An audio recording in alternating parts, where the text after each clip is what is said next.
Bon, donc, tout d'abord, bonjour à tous. Pour commencer, permettez-moi de vous présenter notre conférencier du jour, euh, Raphaël Sinaraj, actuellement postdoc à l'EMAP, où il poursuit le développement et l'application de l'analyse des données topologiques. Durant son parcours, il a fait une grande partie de ses études en maths à l'Institut mathématique d'Orsay, au sud de Paris. Ensuite, il a obtenu son agrégation à ENS-Saclay. Après, il a suivi un master en maths appliquées. Puis enfin, il a eu un PhD en analyse topologique des données à INRI. Bon, Raphaël, on vous remercie énormément d'avoir accepté notre invitation aujourd'hui et la parole est à vous. Génial. Merci beaucoup pour la présentation. Merci à tout le monde d'être là aussi pour m'écouter. Alors, je vais partager mon écran.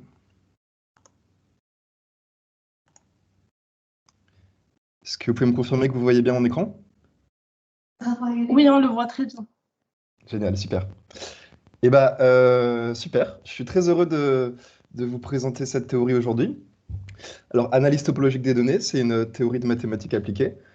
Donc, il y a des mathématiques et des applications. Il y a beaucoup de choses à voir, c'est très, très intéressant. Et c'est pour ça que j'ai voulu diviser l'exposé en deux séances, pour qu'on ait le temps ensemble de voir de quoi il en retourne. Une petite remarque avant de commencer.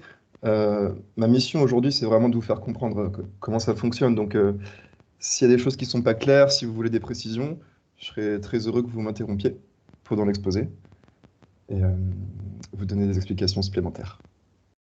Alors, c'est parti. On va commencer par prendre un petit peu de recul très humblement sur l'analyse des données en général. Et je vais parler dans cette introduction de statistiques inférentielles à partir de 3 exemples. Et normalement, à la fin de cette introduction, on pourra commencer à comprendre des choses et prendre un peu de recul. Alors, le premier exemple, ça parle du Covid et ça parle de l'efficacité des masques pour se protéger. Vous savez qu'il y a deux directions de recherche en ce moment sur la prévention contre le Covid. On considère que le Covid se transmet par gouttelettes et par aérosol, en fonction de la taille des particules émises. Donc les gouttelettes, ce seraient les grosses particules qu'on émet quand on parle. Et pour se protéger de ça, on peut mettre des masques. Alors, il y a plusieurs masques qui ont été étudiés ici pour tester leur efficacité. En gros, on demande à des personnes de parler devant une espèce de machine comme ça. Ils portent un masque et on voit quelle est l'émission de gouttelettes lorsque la personne porte le masque.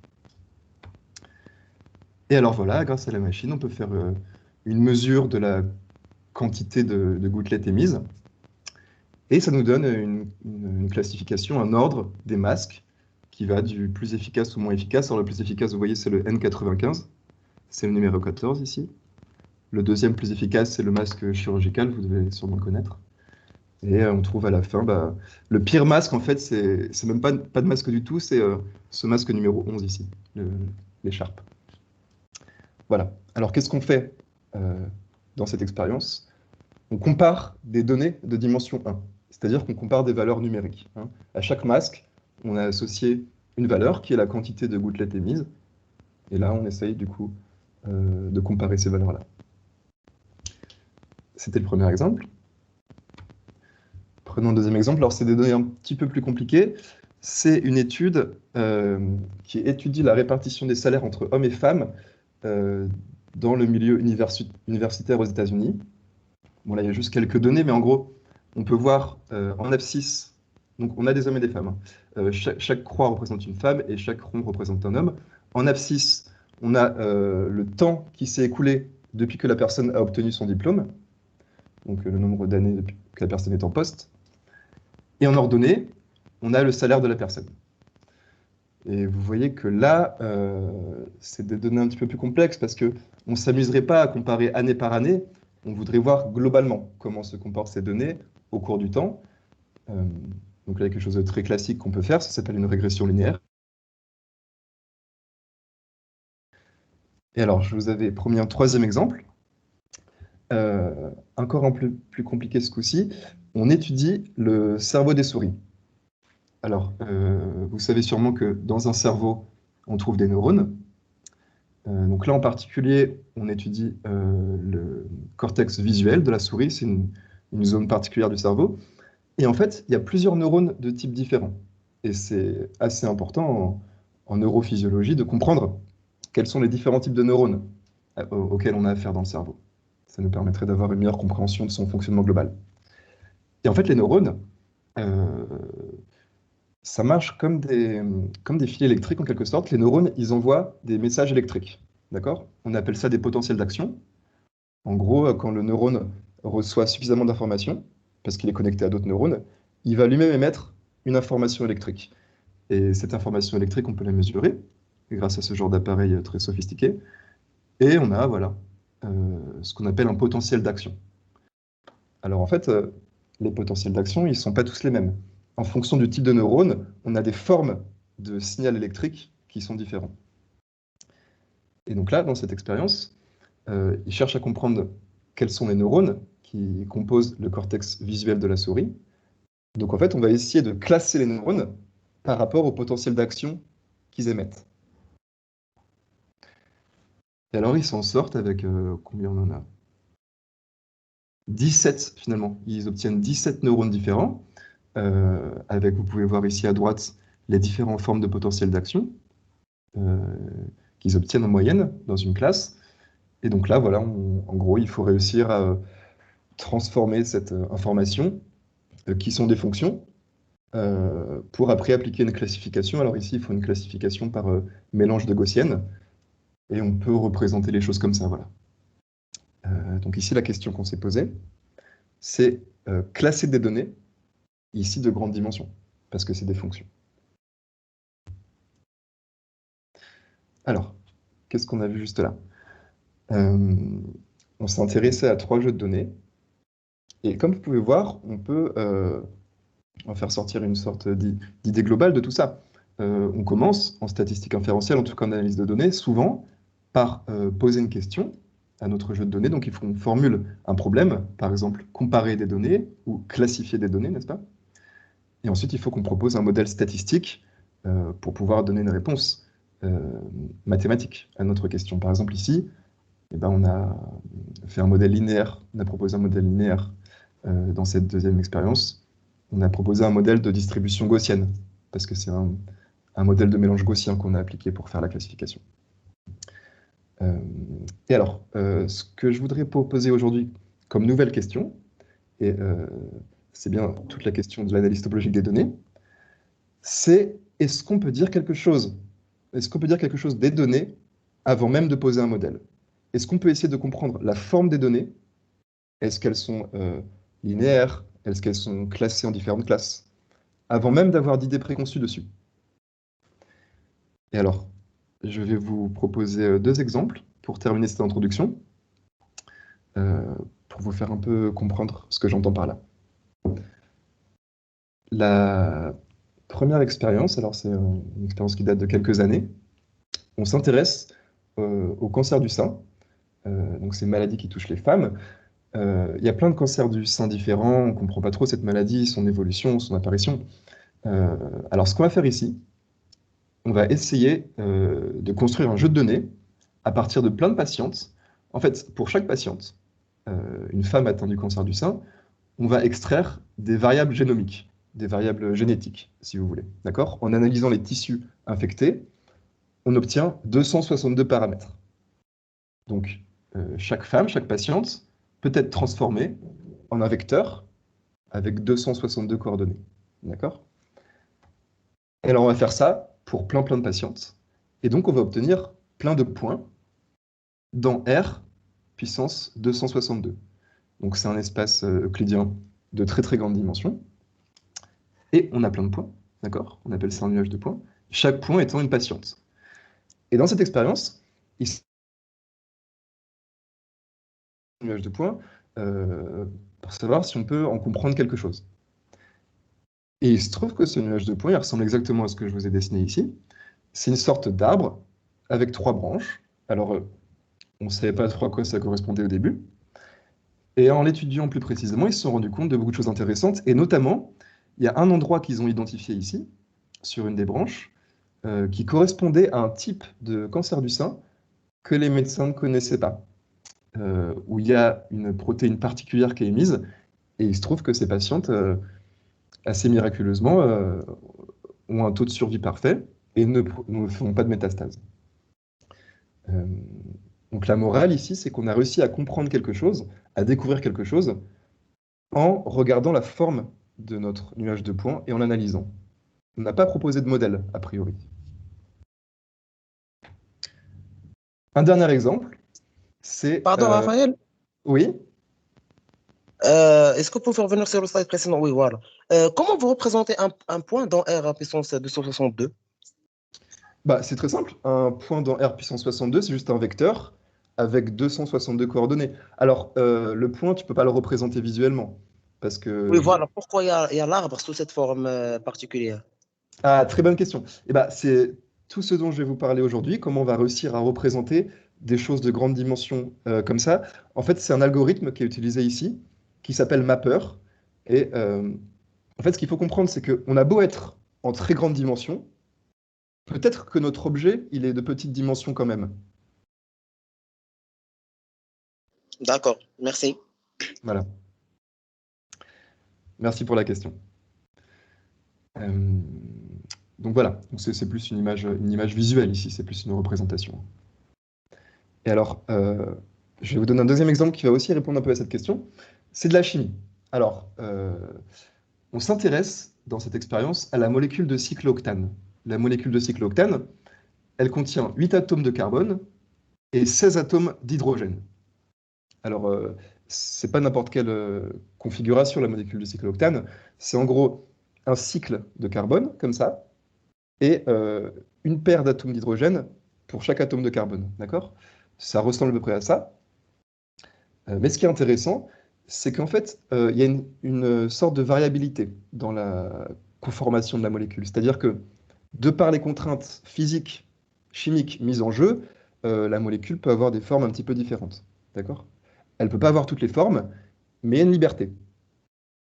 Et donc là, on s'intéresse à quelles sont les formes que peut prendre une telle molécule de cyclooctane. On va faire la même expérience, on va faire la même chose. On va essayer de résumer une molécule de cyclooctane en un point en grande dimension. Alors, comment on fait? On prend une molécule de cyclooctane, voilà, qu'on trouve dans la nature. En fait, ici, on la génère. On va regarder chacun de ces atomes. Chacun des atomes dans l'espace a 3 coordonnées spatiales. 3 fois 24 atomes, ça fait 72. Donc, on peut résumer la molécule par un point dans R72. On met juste un vecteur, et ces coordonnées, c'est les positions spatiales de chacun des atomes. D'accord? Une molécule peut être résumée en un point dans R72, et comme tout à l'heure, on va prendre plein de molécules, et donc on va obtenir un nuage de points dans R72. Euh, alors, comme vous me demandiez juste avant, ce nuage de points dans R72, c'est en très très grande dimension. A priori, on ne peut pas le visualiser ni le comprendre. Et en fait, non. Ici, il se trouve que on a beau être en dimension 72, notre nuage de points est assez simple en fait. Ce que montrent les auteurs de cet article, c'est que ce nuage de points, il est proche d'un objet simple qui est une sphère avec une bouteille de Klein. Voilà. Et en fait, on peut identifier deux comportements de la molécule. Il y a deux conformations connues de la molécule. Euh, L'une va être dans la bouteille de Klein et l'autre va être dans la sphère. D'accord? Et donc ici encore, c'est très intéressant parce que on se rend compte que nos jeux de données, en fait, euh, possédaient une structure intéressante en lui-même qu'il fallait découvrir. Et pour le découvrir, il valait mieux ne pas avoir d'idées préconçues sur nos jeux de données. D'accord? Alors voilà, c'est exactement ce que je vais vous présenter aujourd'hui, et c'est la question euh, fondamentale de l'analyse topologique des données. Voilà, elle est tellement importante que je l'ai aussi écrit en arabe. Quelle est la forme des données? Quelle est la géométrie? Quelle est la topologie de nos jeux de données? Est-ce qu'on peut dire quelque chose sur ça? Voilà. Et c'est un point de vue très intéressant qui permet de faire de nouvelles découvertes. C'est une théorie très jeune, hein, elle a même pas 20 années, mais c'est un champ de recherche très actif. Et alors, pour vous présenter ça, il va falloir qu'on fasse un peu de mathématiques avant. Pour vous parler de forme, il faut que je vous parle d'espace topologique et de relations d'équivalence. Alors, ce sera la première partie. Je vais vous présenter voilà, les grands personnages de la topologie. Et ensuite, je vous parlerai d'invariants topologiques. Ça va être des sortes de descripteurs, de features, voilà, de caractéristiques qui vont nous aider à comprendre les espaces topologiques.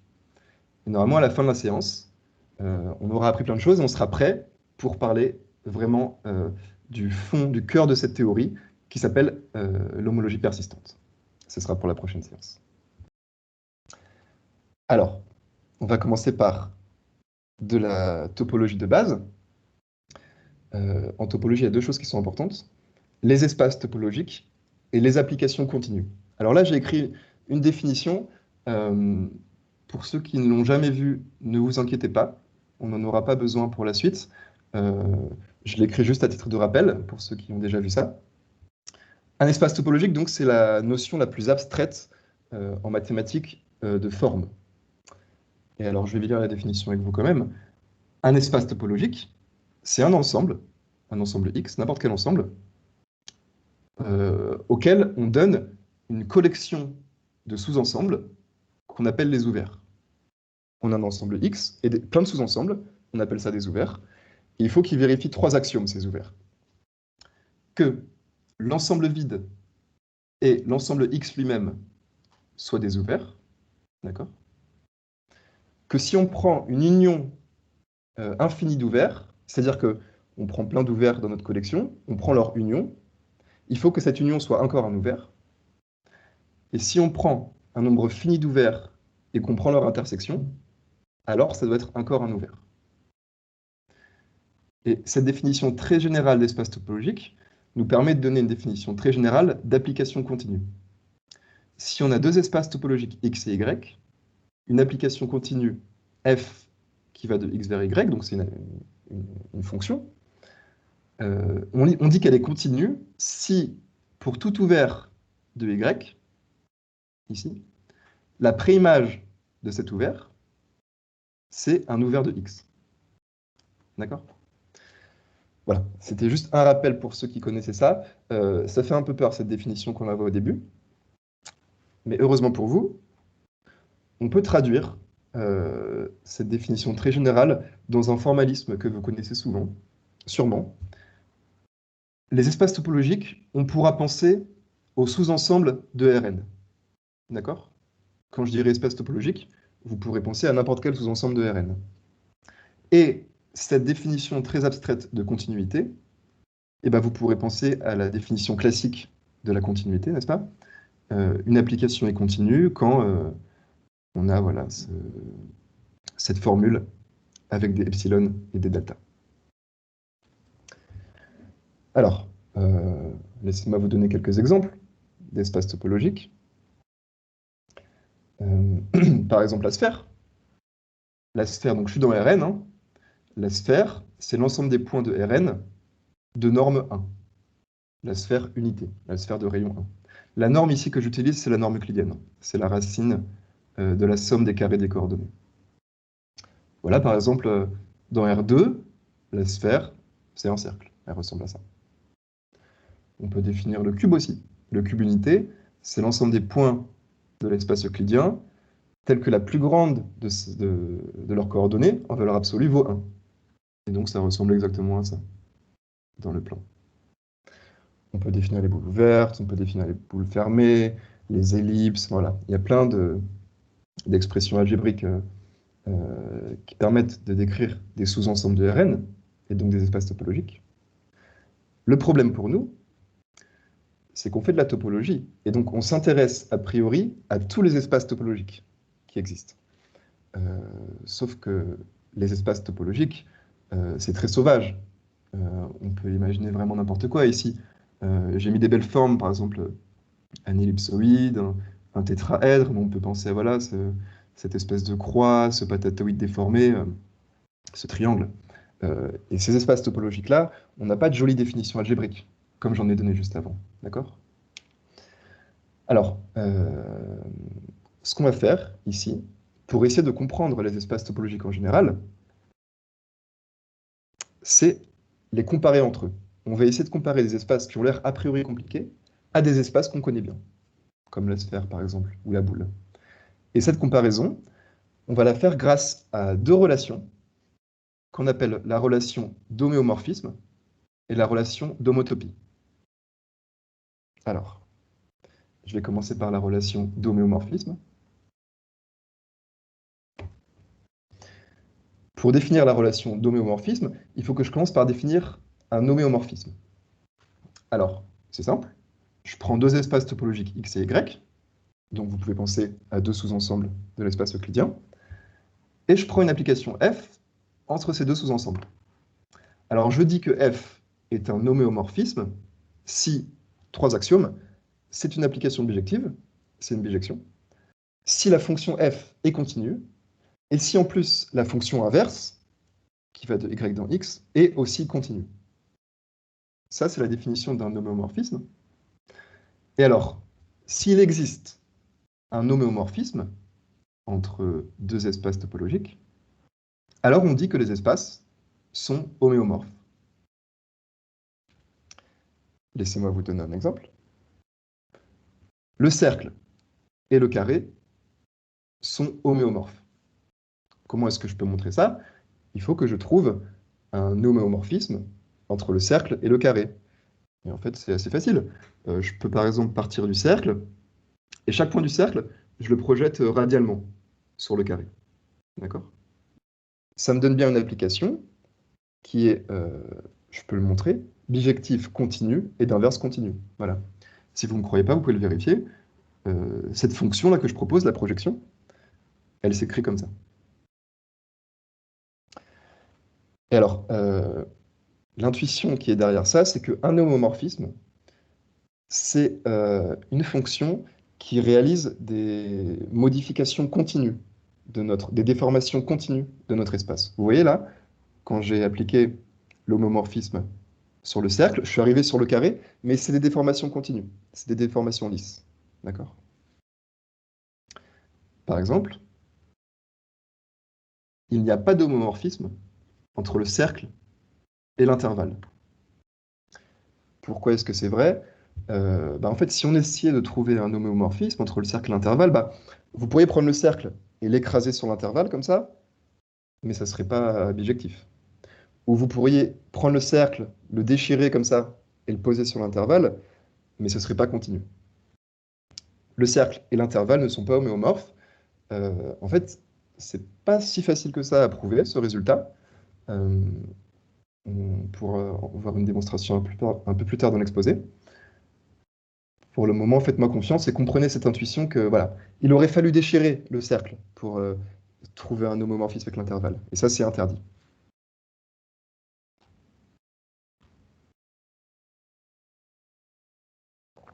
Alors, à partir de maintenant, deux espaces homéomorphes vont être considérés comme identiques pour nous. D'accord? On a vu que le carré et le cercle étaient homéomorphes. D'accord? Mais le cercle est aussi homéomorphe au triangle. Si je prends le cercle, je peux le déformer un petit peu comme ça et faire un triangle.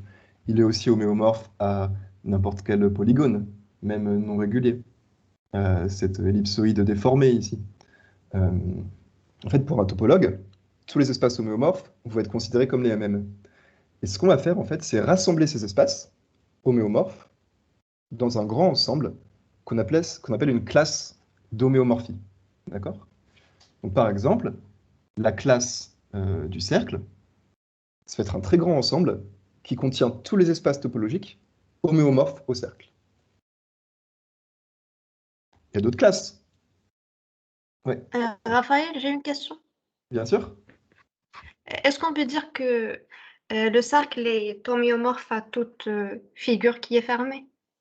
Oui, exactement. On pourrait montrer que le cercle est homéomorphe à tout chemin dans l'espace euclidien qui revient sur lui-même. Ça, c'est vrai. Ouais, Ok, merci. tout à fait. Par contre, c'est pas la même chose que les intervalles. On a vu tout à l'heure que le cercle et l'intervalle ne sont pas homéomorphes. Donc j'ai une nouvelle classe, c'est la classe des intervalles. Et donc à l'intérieur, eh ben, j'ai même des intervalles brisés, j'ai des intervalles courbes, j'ai ce genre de figure, voilà. Je les rassemble tous dans cette classe. J'ai aussi la classe des croix. Une croix, donc c'est pas la même chose qu'un intervalle ou qu'un cercle. Donc il a sa propre classe qui contient plein de choses comme ça. Et puis on peut continuer. On a la classe des sphères. Bon, il y en a un nombre infini de classes. Il y en a un très grand infini. Mais ça nous simplifie déjà les choses parce que maintenant, on peut étudier les espaces. On peut choisir des représentants qui nous plaisent dans ces classes. Bon, il y a quand même une question qui se pose ici. Si je vous donne un espace topologique, quelle est sa classe? Autrement dit, comment identifier la classe auquel appartient un espace topologique? Je peux reformuler cette question. Si je vous donne deux espaces topologiques, est-ce que vous pouvez me dire s'ils sont homéomorphes? Alors en fait, ici, ça ne se voit pas trop directement, mais vous voyez qu'on peut un peu déformer cette espèce de trident ici pour faire cette espèce de fleur là. Donc c'est deux espaces homéomorphes, mais en général, c'est une question assez difficile, d'accord? Et alors pour nous aider à répondre à cette question en général, on va étudier dans la deuxième partie de cette séance la notion d'invariant topologique. Mais avant ça, laissez-moi vous présenter ma relation préférée, qui est la relation d'homotopie. Alors c'est encore une autre relation qu'on peut définir. Et pour cela, on a besoin de définir ce qu'est une homotopie. Alors, maintenant j'ai besoin de deux espaces topologiques, X et Y, et de deux applications continues, F et G, qui vont de X vers Y. Une homotopie, elle dépend de ces deux applications continues. Une homotopie, laissez-moi vous lire la définition, entre F et G, c'est une famille d'applications, F de T, d'accord? T y est entre 0 et 1, et la fonction F de T va de X vers Y, telle que F de 0, la première application ici, F de 0, est égale à F, F de 1, la dernière application, est égale à G, et il faut bien que ce soit continu quelque part. Si je considère la fonction grand F qui est définie du produit de X par l'intervalle vers Y, défini ainsi, F de xt, c'est F de X autant T, je demande à ce que cette application ici soit continue. Voilà. Si je peux trouver une homotopie entre F et G, on dit que F et G sont homotopes. C'est une relation entre les applications, d'accord? Et en fait, une homotopie, c'est très simple à comprendre. Je vous donne un exemple ici. Une homotopie, c'est une façon de déformer continuellement une fonction en une autre. À chaque instant t, on a une nouvelle fonction qui va être une interpolation de l'une vers l'autre. Par exemple ici, f de 0, f, c'est la fonction constante égale à 0. F de 1, c'est une espèce de sinusoïde comme ça. Et bien là, je vous ai dessiné une homotopie entre f et g. D'accord? À 3 instants que j'ai choisis. Voilà. Une déformation continue. C'est ça qu'il faut comprendre. Et je peux maintenant vous parler de l'équivalence d'homotopie. Alors, soit x et y, deux espaces topologiques, je vais définir une équivalence d'homotopie entre x et y comme une paire, donc on a besoin de deux applications continues, f qui va de x vers y et g qui va de y vers x. J'ai fait un dessin ici. Hein. On a x qui est un cercle, y une sorte de cercle déformé, f qui va de x vers y et g qui va de y vers x. Alors ce que je demande à ces applications f et g, c'est que la composition g rond f soit homotope à l'application identité de x vers x. L'application g rond f, on prend f et ensuite on suit g, c'est une application de x dans x. D'accord? Je demande à ce que cette application soit homotope, pour la définition qu'on a vue juste avant, à l'application identité de x vers x, l'application qui a petit x associe petit x. Et aussi, dans l'autre sens, je demande à ce que l'application f rond g, une application de y vers y, soit homotope à l'application identité de y dans y. Si je peux trouver une équivalence d'homotopie entre x et y, je vais dire qu'ils sont homotopiquement équivalents. Bon, je ne vais pas vous mentir, c'est une définition qui met quand même un petit peu de temps à comprendre. Vu comme ça a l'air assez obscur, mais c'est très puissant, c'est une très belle définition. Et laissez-moi plutôt vous donner un peu d'intuition concernant cette équivalence d'homotopie.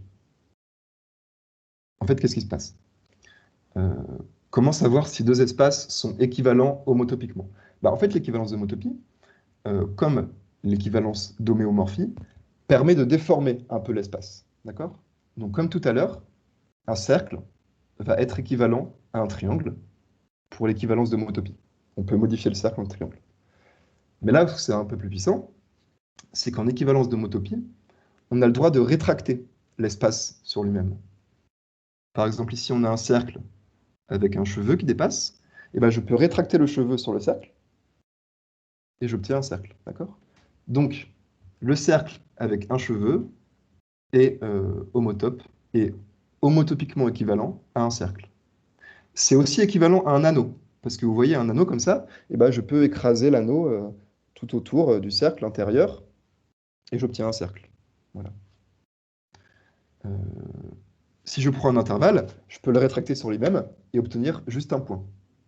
Voilà. La lettre A, vous voyez que si je rétracte les deux branches d'en dessous, j'obtiens un triangle.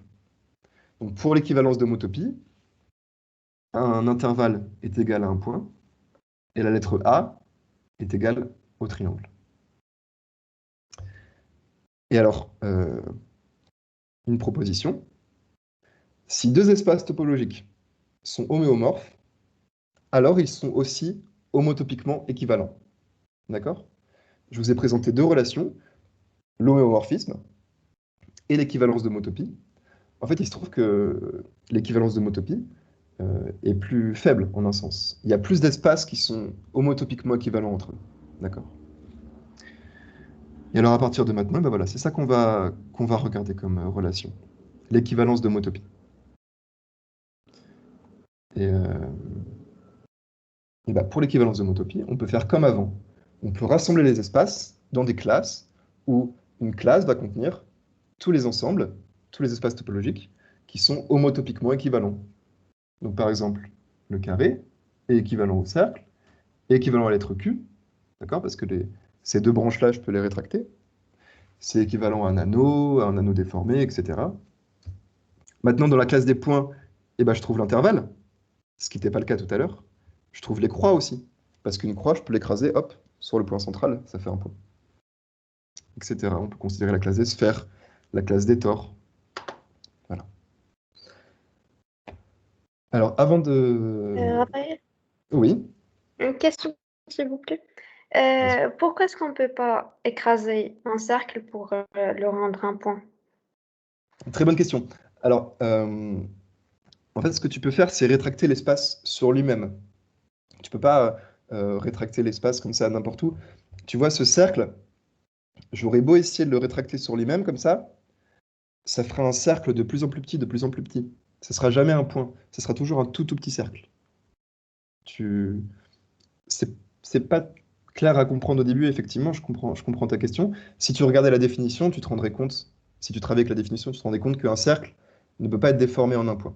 Mais bon, l'intuition derrière, c'est que peu importe comment tu le rétrécis, ton cercle, ça restera toujours un cercle, topologiquement. Ça ne pourra jamais être juste un point. Ça marche, merci. Je t'en prie. Pardon, Raphaël, Oui, est-ce que vous pouvez aller à la slide précédente? Voilà. Donc, non, voilà. Donc là, vous avez dit que ces deux espaces sont homéomorphes, alors ils sont homotopiquement équivalents. Donc, on n'a pas ouais. forcément la réciproque, si j'ai bien compris. Non. Donc, est-ce que vous pouvez nous donner un exemple où les espaces sont homotopiquement équivalents alors qu'ils ne sont pas homéomorphes? Bien sûr, bien sûr. Et ben regarde. Par exemple, l'intervalle et le point ne sont pas homéomorphes. Pourquoi ils ne sont Oui, pas homéomorphes? Parce qu'il faudrait une bijection. Il n'y a même pas de bijection entre les deux, en fait. oui. Voilà. Par contre, ils sont homotopiquement équivalents parce que je peux Euh, rétracter. Voilà, oui. D'accord, Voilà. merci. Je t'en prie, avec plaisir. Très bien. Alors voilà, on va se concentrer sur la relation d'homotopie à partir de maintenant. Et avant de passer à la deuxième partie, on va faire un exercice ensemble. Je voudrais que l'on regarde là les lettres de l'alphabet et qu'on se demande quelles sont les lettres homotopiquement équivalentes.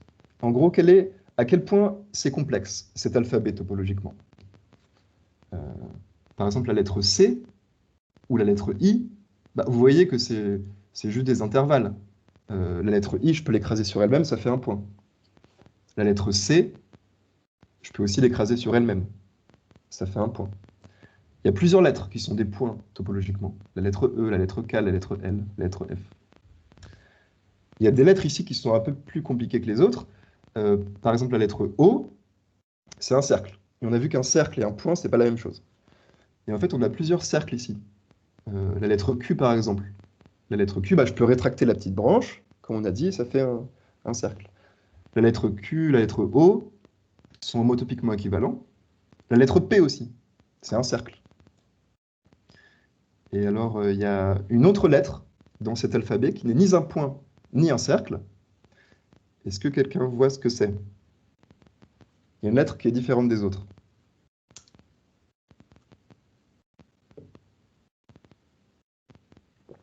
C'est le B, je pense. Exactement, c'est ça. La lettre B, c'est deux cercles collés l'un à l'autre. Et deux cercles, c'est pas la même chose qu'un seul cercle, ni la même chose qu'un point. On pourrait montrer que voilà, deux cercles, c'est encore une nouvelle classe d'homotopie. Et au final, si je classe les lettres de l'alphabet pour la relation d'équivalence d'homotopie, eh ben, j'obtiens ça.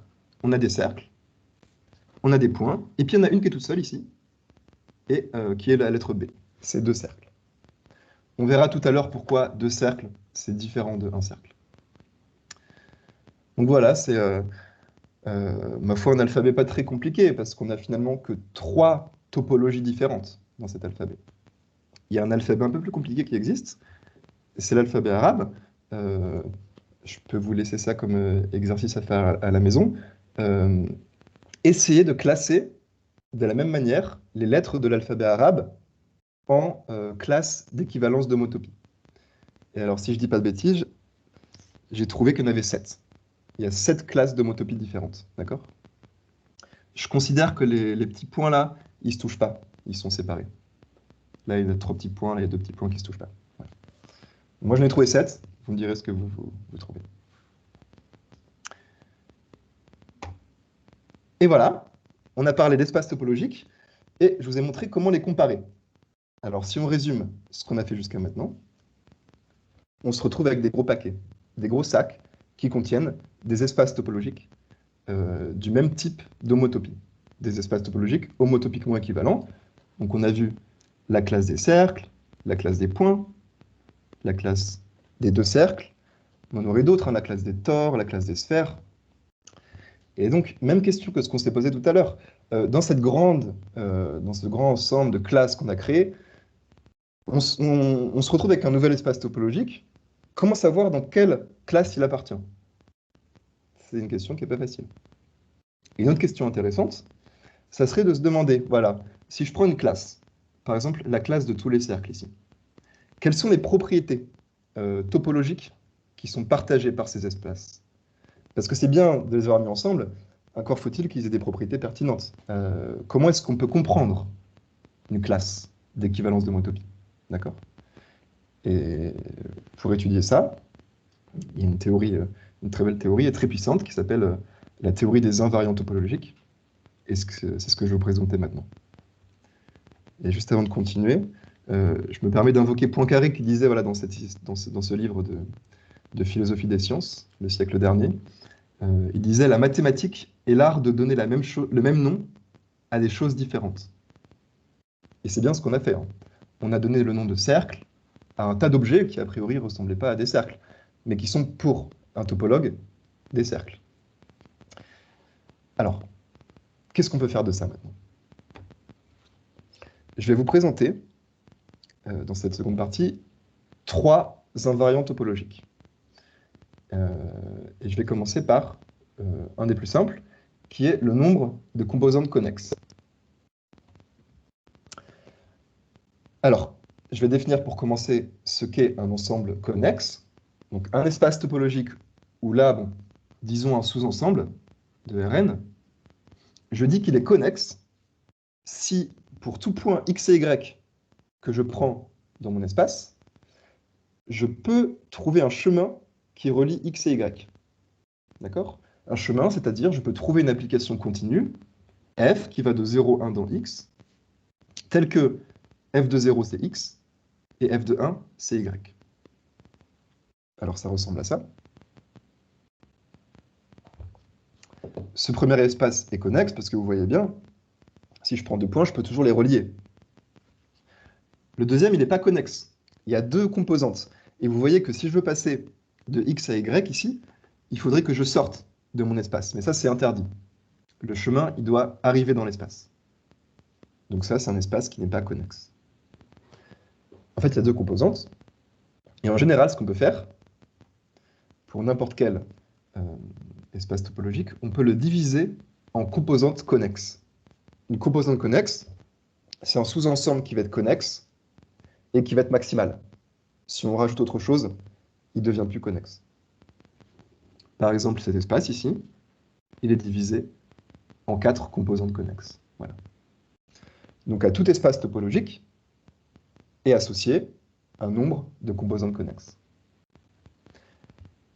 Et alors, cette propriété, le nombre de composantes connexes, c'est ce qu'on appelle un invariant. Qu'est-ce que ça veut dire? Si deux espaces topologiques x et y sont homotopiquement équivalents, alors ils ont le même nombre de composantes connexes. D'accord? Ça, c'est ce qu'on appelle la propriété d'invariance. Il faudrait le démontrer, hein, c'est pas très dur, mais il faut quand même le démontrer, quoi. Alors voilà, je vais vous présenter une application de cette propriété en théorie, et ensuite une application de cette propriété en pratique.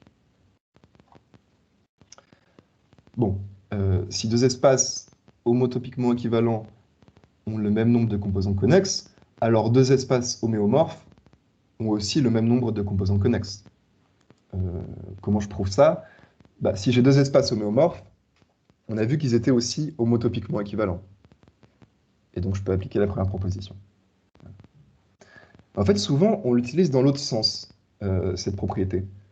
On prend deux espaces, on vérifie qu'ils n'ont pas le même nombre de composantes connexes, et on en déduit qu'ils ne sont pas homotopiquement équivalents. On utilise la réciproque de cette proposition. Par exemple, j'ai choisi deux ensembles ici, l'ensemble 0,1 et l'ensemble 0,1 union 2,3. Ces deux espaces ne sont pas homotopiquement équivalents. Et ils ne sont pas non plus homéomorphes. Parce que le premier a une composante connexe, et le deuxième a deux composantes connexes. D'accord? Et alors, vous voyez que quand on regardait l'alphabet français tout à l'heure, on n'a que des espaces avec une composante connexe. L'alphabet arabe, lui, il est plus compliqué déjà. Vous voyez qu'il y a plusieurs composantes connexes, ce qui fait qu'on atteint plus de classes différentes à la fin. Voilà, ça c'était la propriété d'invariance. On pourrait aussi, grâce à cette propriété d'invariance, prouver que l'intervalle et le cercle ne sont pas homéomorphes, comme je vous l'avais annoncé au début.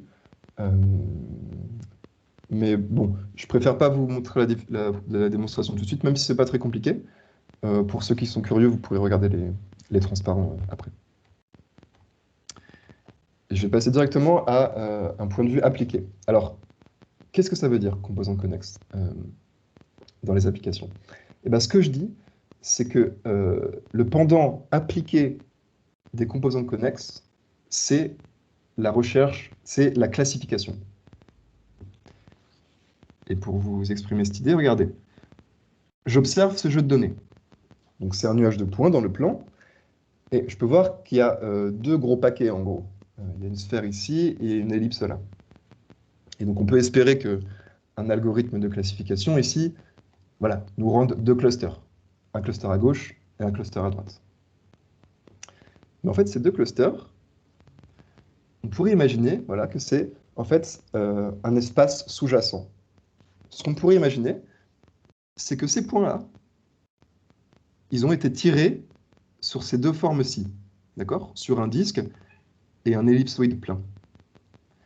Et finalement, voilà, si réussir à trouver des clusters, réussir à classifier les points, c'est réussir à déterminer dans quelle composante connexe ils appartenaient. D'accord? Donc ça, c'est une hypothèse qu'on fait souvent en analyse topologique des données.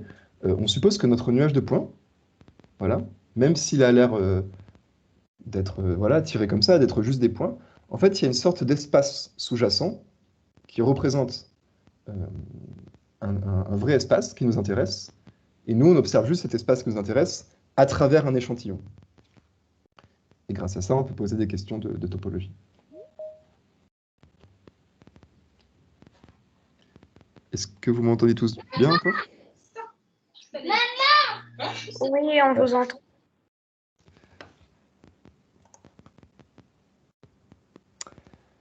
Alors, un deuxième invariant topologique que je veux vous proposer, ça s'appelle la caractéristique de l'aire.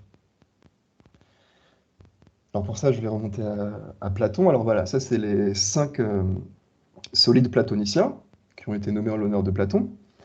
C'est les 5 polyèdres réguliers de l'espace, que vous connaissez peut-être, le tétraèdre, l'octaèdre, le cube, le dodécaèdre et l'icosaèdre. Et alors, pour ces 5 solides platoniciens, j'ai compté le nombre de faces, le nombre d'arêtes et le nombre de sommets. D'accord? Et bien, il y a une propriété très intéressante qui est partagée par ces solides platoniciens. Et c'est une propriété qui a été démontrée par Euler, plus généralement, que si on prend pour ces polyèdres, et en fait pour n'importe quel polyèdre convexe de l'espace, même non régulier, si on prend le nombre de faces, que je soustrais le nombre d'arêtes, et que j'ajoute le nombre de sommets, alors ça fait 2. Si vous ne me croyez pas, vous pouvez vérifier. Pour n'importe quel de ces solides, la somme alternée du nombre de faces, arêtes, sommets vaut 2. Et ce nombre, voilà, ben, on note qui, il s'appelle la caractéristique de l'aire, et cette caractéristique de l'aire vaut 2 pour n'importe quel polyèdre convexe. Alors j'aimerais vous présenter une version de cette caractéristique de l'aire très générale, pour des espaces topologiques plus généraux que les polyèdres. Et pour cela, il va falloir qu'on définisse un nouvel objet mathématique qui sera très utile pour nous à la prochaine séance. Et ça s'appelle un complexe simplicial. Alors accrochez-vous. Qu'est-ce que c'est un complexe simplicial? Il faut que je parte d'un ensemble de sommets que je note V, d'accord? C'est n'importe quel ensemble que j'appelle les sommets. Un complexe simplicial sur cet ensemble de sommets, ça va être un ensemble de sous-ensembles de V. D'accord? Et cet ensemble de sous-ensembles de V, je l'appelle K. Et ces sous-ensembles en question, je les appelle des simplexes. D'accord? Et j'ai un axiome qui est le suivant. Si je choisis un simplexe dans mon complexe simplicial, et que je choisis un sous-ensemble non vide de mon simplexe, alors c'est encore un simplexe. D'accord? Je vais vous donner tout de suite une illustration de cette définition. Avant, je définis juste la dimension. La dimension d'un simplexe, c'est tout simplement son cardinal moins 1. Alors, qu'est-ce que ça veut dire? Je vous propose un complexe simplicial assez simple ici. Je prends comme ensemble de sommets V égale 0, 1, 2. J'ai 3 sommets. Et je prends comme complexe simplicial, voilà, cet ensemble-là. Donc c'est un ensemble de sous-ensembles de V. Ces sous-ensembles, je les écris entre crochets, et pas en parenthèse arrondie comme ça. C'est une convention. D'accord? Souvent, on aime bien écrire les simplexes entre crochets, mais c'est vraiment un ensemble. Alors, pourquoi est-ce que c'est un complexe simplicial? il faut que je vérifie la définition. Pour tout simplex à l'intérieur, et pour tout sous-ensemble non vide de ce simplex, alors c'est aussi un simplex. Par exemple, 0, 1, eh bien, il a quoi comme sous-ensemble non vide? Il a l'ensemble 0 et l'ensemble 1. Et comme on peut le voir, l'ensemble 0 est bien dans le complexe simplicial, et l'ensemble 1 aussi. Voilà. En faisant ça pour les deux autres arêtes là, on verrait bien que c'est un complexe simplicial. Et ce complexe simplicial, pour comprendre à quoi il ressemble, il faut le dessiner. Comment on le dessine? Eh ben, on prend les simplexes de dimension 0, 0, 1, 2, voilà, on fait des points. Et ensuite, on prend les simplexes de dimension 1, 0, 1, 1, 2, 0, 2. C'est des arêtes. Donc je trace l'arête qui va de 0 à 1, de 1 à 2, et de 0 à 2. Et on se rend compte en fait que ce complexe simplicial, c'est tout simplement un triangle. D'accord? Et un triangle, bah, pour nous, c'est un cercle. Okay.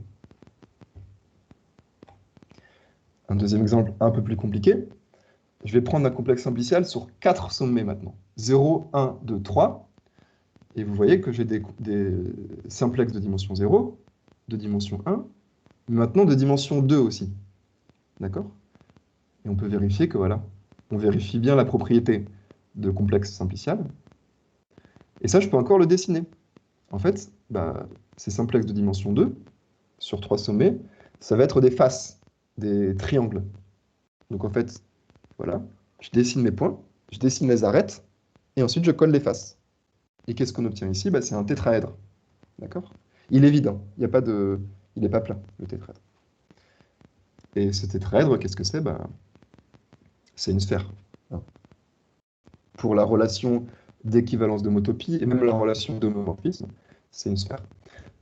Alors, en fait, ce qui se passe, c'est que les complexes simpliciaux nous permettent de représenter plus simplement des espaces topologiques.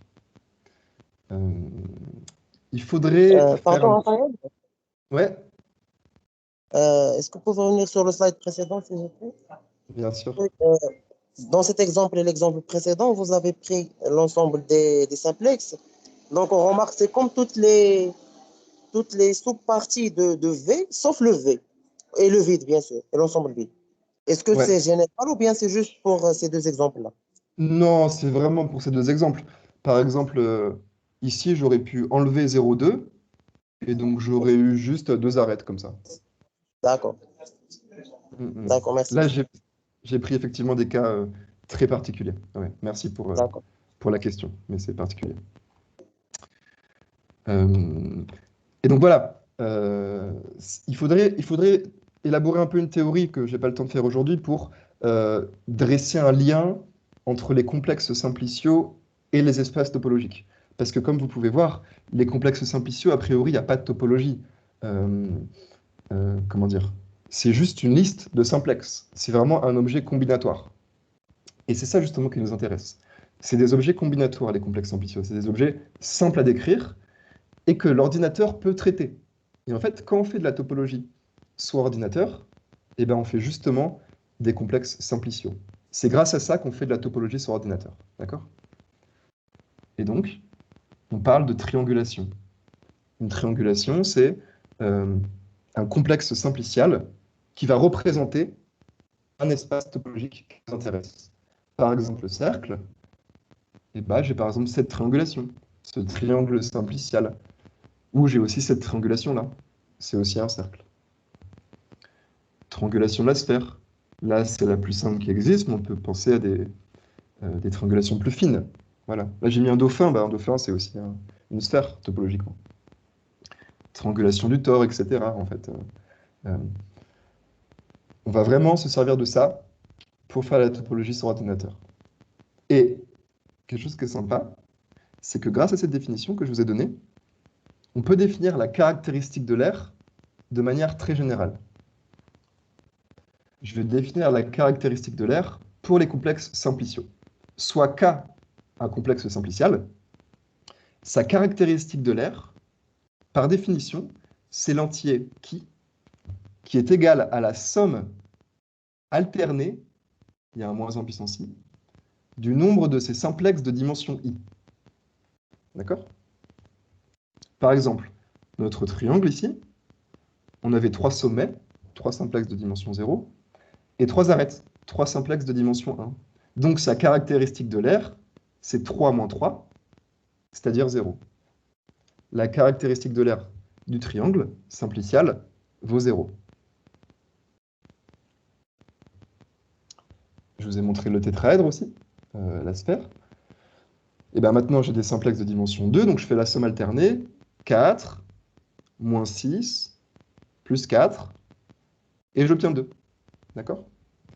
Heureusement que j'obtiens 2, parce que vous vous rendez compte ici que c'est rien d'autre que la caractéristique de l'aire qu'on a utilisée tout à l'heure sur les polyèdres réguliers de l'espace, les solides platoniciens.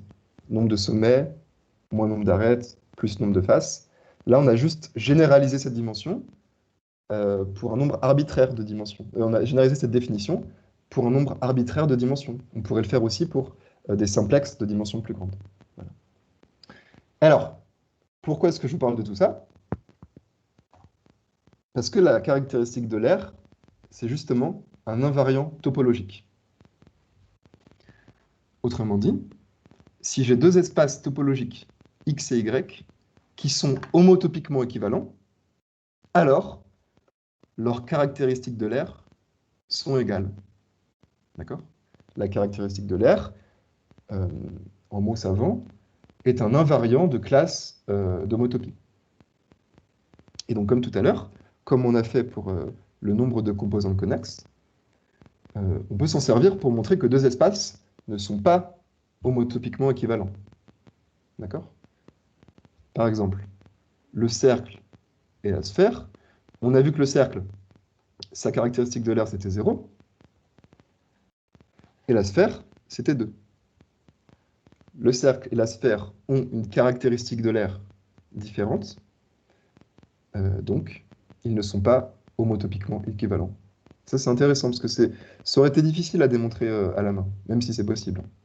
Mais là, voilà, cet invariant est quand même très puissant. Il permet de faire des choses beaucoup plus rapidement que si on partait du début.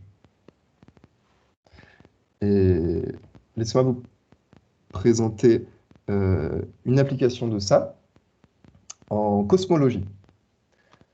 Alors, ça a été fait il y a quelques années. Ils étudient dans cet article le Cosmic Web. Le Cosmic Web, c'est en gros la distribution de matière dans l'univers. On a des étoiles, on a de la masse. La distribution de masse dans l'univers, c'est quelque chose qu'on ne comprend pas tout à fait. Vous savez qu'on a des galaxies voilà, qui se déplacent les unes par rapport aux autres, il y a des filaments. Qu'est-ce que c'est comme objet topologique l'univers? C'est pas très clair. Et en fait, ce qui se passe, c'est que en fonction de l'échelle à laquelle on la regarde, on peut voir l'univers comme quelque chose de dimension 3, de dimension 2 ou de dimension 1. Qu'est-ce que ça veut dire? Si on regarde les galaxies comme des filaments qui se connectent, c'est une sorte de graphe. C'est un objet de dimension 1. Mais on pourrait aussi voir la distribution de matière comme créant des parois dans l'univers, comme séparant des zones. Auquel cas, c'est un objet de dimension 2, parce que c'est des morceaux de plan. On pourrait aussi voir l'univers comme un objet de dimension 3, si on imaginait voilà, que on a des cavités qui sont formées par les étoiles. En tout cas, il y a une question qu'on peut se poser, c'est quelle est la caractéristique de l'aire de l'univers? Ça serait intéressant pour comprendre cet univers. En tout cas, ça intéresse ces personnes-là. Et c'est ce qu'ils ont essayé de faire. Et je vous montre l'image d'un autre article qui étudie aussi donc la topologie du Cosmic Web. Eux, ils regardent l'univers comme un objet de dimension 1 plutôt, d'accord? Il y a des filaments, et ils calculent la caractéristique de l'aire de ces filaments. Et il y a ce dessin dans leur article qui montre qu'en fait, que la caractéristique de l'aire, ça compte en quelque sorte le nombre de trous qu'il y a dans notre espace topologique. Voilà. Je vais revenir sur ça juste après. Ce qu'il faut que vous compreniez là quand même, c'est qu'il y a une sorte d'incertitude sur à quelle échelle considérer cet espace topologique. Au niveau des filaments ou au niveau des cavités, il y a un problème d'échelle. Et ce problème d'échelle, c'est un problème très important en analyse topologique des données. Et c'est pour ça qu'on a développé toute la théorie, enfin pas moi personnellement, que les chercheurs ont développé la théorie de l'homologie persistante, que je vous présenterai à la prochaine séance. Alors, pour finir, Raphaël, ouais, pour l'exemple de l'univers, est-ce qu'on ne peut pas excéder la dimension 3 lorsqu'on le représente?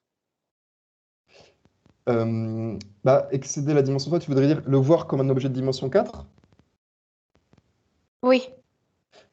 Bonne question, parce que c'est vrai que dans les formalismes relativistes de l'univers, on considère que l'univers évolue dans un espace de dimension 4.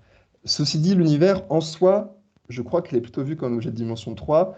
Après, c'est vrai que si tu fais de la physique plus complexe, de la physique quantique, il y a plein de dimensions, je ne saurais pas trop t'en parler, je t'avoue, je sais pas trop. En tout cas, dans ces deux papiers, ils réfléchissent entre dimension 1 et 3, ils vont pas plus loin. Mais je pense que c'est une bonne question, ce que tu poses. Ok, merci. Avec plaisir. Alors, dernière sous-section de cet exposé, je vais vous présenter un dernier invariant topologique qui est extrêmement puissant et qui en fait va être beaucoup plus puissant que les deux qu'on a vus tout à l'heure. Et ça s'appelle les nombres de Betti. Alors, en fait, quand on a un espace topologique, X, on peut définir ces nombres de Betti. Ces nombres de Betti, il y en a un nombre infini, il y a bêta 0, il y a bêta 1, bêta 2, bêta 3, et ces nombres de Betti vont contenir de l'information topologique concernant notre espace. Et alors, comment on construit, comment on définit les nombres de Betti? Malheureusement, je n'aurai pas le temps de vous montrer la construction aujourd'hui. Je vous montrerai ça la prochaine fois. Donc, faites-moi confiance qu'on peut définir les nombres de Betti. Je vais plutôt vous montrer des exemples. D'accord? Alors ici, j'ai choisi 5 espaces topologiques, un point, un cercle, une sphère, 2 cercles qui se touchent et 2 cercles qui ne se touchent pas. Et en dessous, j'ai écrit leurs 3 premiers nombres de Betti. Bêta 0, bêta 1 et bêta 2. Alors voilà, ça ressemble à ça. Et en fait, les nombres de Betti, ils s'interprètent assez facilement. Laissez-moi vous montrer. Le nombre de Betti bêta 0, en fait, il est égal au nombre de composantes connexes de X. Et comme vous pouvez voir, bêta 0 ici c'est 1, 1, 1, 1 et 2. Parce que cet espace ici, c'est le seul qui a plus qu'une composante connexe. Donc en quelque sorte, les nombres de Betti contiennent déjà cet autre invariant dont on parlait, le nombre de composantes connexes. Bêta 1, qu'est-ce que c'est? Bêta 1, ça compte le nombre de trous qu'il y a dans X. Qu'est-ce que c'est un trou? Par exemple, un cercle, il a un trou, d'accord, au milieu de lui. 2 cercles, ils ont 2 trous. Okay, qu'ils soient collés ou pas, on a 2 trous. Donc bêta 1 de ces espaces-là, les 2 cercles, c'est 2 et 2. La sphère, elle n'a pas un trou, elle a une cavité. D'accord? Un trou de dimension 2. Et ça se traduit par un nombre de Betti bêta 2. Bêta 2, c'est le nombre de cavités. Voilà. Alors, le nombre de composantes connexes, ça c'est vraiment un théorème. Le bêta 0, c'est le nombre de composantes connexes. Bêta 1 et bêta 2 étant le nombre de trous et le nombre de cavités, c'est pas vraiment un théorème, c'est plus une interprétation, mais qu'on peut rendre quand même assez rigoureuse. Je vous donne un exemple ici. Les nombres de Betti du tor. Donc le tor, c'est cet objet, voilà, la bouée, qui est vide. Hein. On considère que la surface. Et elle a pour nombre de Betti 1, 2, 1, et puis des zéros après. Comment on voit ça? Bêta 0, c'est 1, parce qu'il n'y a qu'une seule composante connexe. Ça, c'est clair. Bêta 2, c'est 1, parce qu'il y a une cavité à l'intérieur du tor, comme pour la sphère, il y a une cavité. Et bêta 1, c'est 2. Pourquoi? Parce que vous voyez, il y a 2 trous de dimension 1 dans le tor. On peut créer en fait 2 lacets voilà, qui font le tour du tore et qui sont différents. Voilà. Ça, c'est les nombres de Betti du tore. Bêta 3, c'est quoi? Alors, bêta 3, bonne question, ça serait le nombre de trous de dimension 3. Donc, c'est un peu difficile à visualiser, mais en gros, tu peux penser au le cercle. Le cercle, il a un bêta 1 qui est égal à 1. D'accord? Je vais revenir ici. Le cercle, son bêta 1, il vaut 1. La sphère, son bêta 2, il vaut 1. En fait, l'hypersphère, bah, c'est un objet qui vit en dimension 4, donc on ne peut pas l'avoir, mais on peut l'imaginer. L'hypersphère aurait un trou à l'intérieur de dimension 3, donc ça serait bêta 3. Le bêta 3 de l'hypersphère est égal à 1. Le bêta 4 de l'hypersphère est égal à 1. Voilà.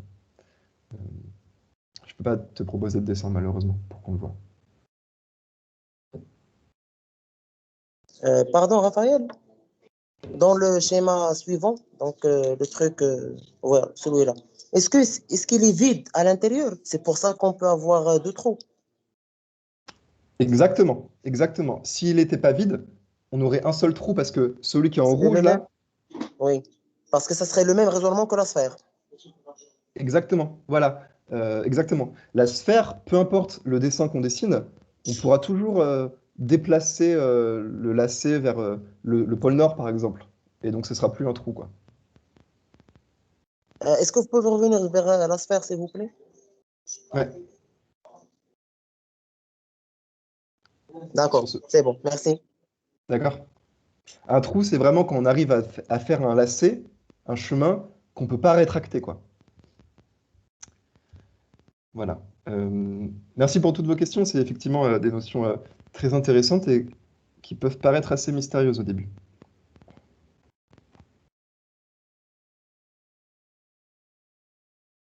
Heureusement, hein, ce sont des invariants topologiques. Donc je vais vous relire la proposition, même si c'est la même que tout à l'heure. Si j'ai deux espaces topologiques x et y qui sont homotopiquement équivalents, alors ils ont les mêmes nombres de Betti. D'accord? Les nombres de Betti sont un invariant de classe d'homotopie. Alors, on pourrait, voilà, je voulais vous proposer là tout de suite des exemples en théorie. Grâce à cette notion, on pourrait démontrer le théorème d'invariance du domaine de Brouwer, qui est un théorème très important, et en fait qu'on serait capable de démontrer en quelques lignes, tellement ces nombres de Betti sont puissants. Mais à la place, je préfère passer tout de suite dans les applications pour illustrer un peu ça. À quoi nous servent les nombres de Betti en pratique? Et donc c'est un article que j'aime beaucoup, qui est sorti il y a quelques années. Il s'intéresse à la topologie des images. Donc c'est de l'analyse d'images. Vous savez que l'analyse d'images, c'est un champ très important en mathématiques appliquées. Alors là, qu'est-ce qu'ils font? Ils prennent une grande collection d'images naturelles. Une image naturelle, c'est juste une photo, quoi. Une image qu'on peut trouver dans la vraie vie. Et plutôt que regarder l'image naturelle en entier, parce que c'est vraiment des très grandes images en général, ils vont découper des petits morceaux. Ces petits morceaux, ça s'appelle des imagettes. Et ils prennent des petits morceaux de taille 3x3. Donc c'est vraiment des tout petits morceaux. Hein, c'est vraiment 9 pixels, quoi. Qu'est-ce qu'on peut faire avec ces imagettes? Une imagette, c'est 9 pixels. C'est en niveau de grille. Hein. Donc chaque pixel a une valeur entre 0 et 1.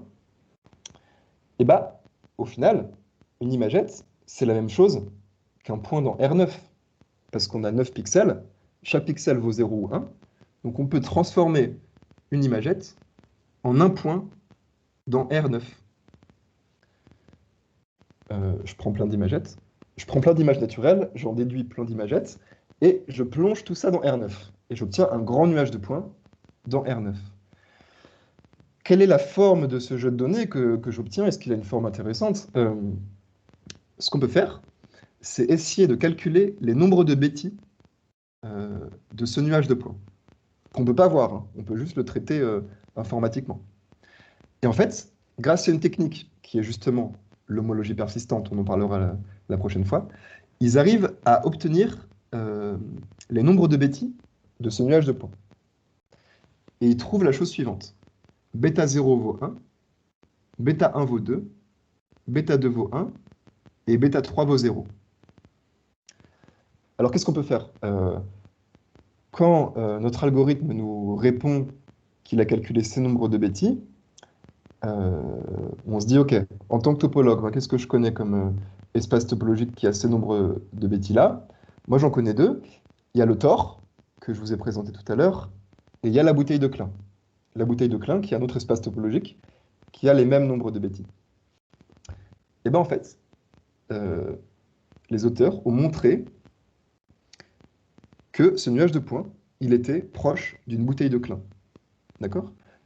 Partie de cette intuition, qu'on aurait peut-être un Tor ou une bouteille de Klein proche de ce nuage de points, ils ont vérifié effectivement que c'était le cas, grâce à des algorithmes de plongement de variété. Et donc voilà, ces nombres de bêtis ont été des indicateurs, des features, si vous voulez, qui nous ont donné des intuitions topologiques sur le jeu de données. Et on a pu découvrir à la fin que, en fait, l'espace des imagettes, des images naturelles, est proche d'une bouteille de Klein. Et ça, c'est une information très intéressante. Et ça a mené par la suite à la construction d'algorithmes d'analyse d'images basés sur la bouteille de Klein.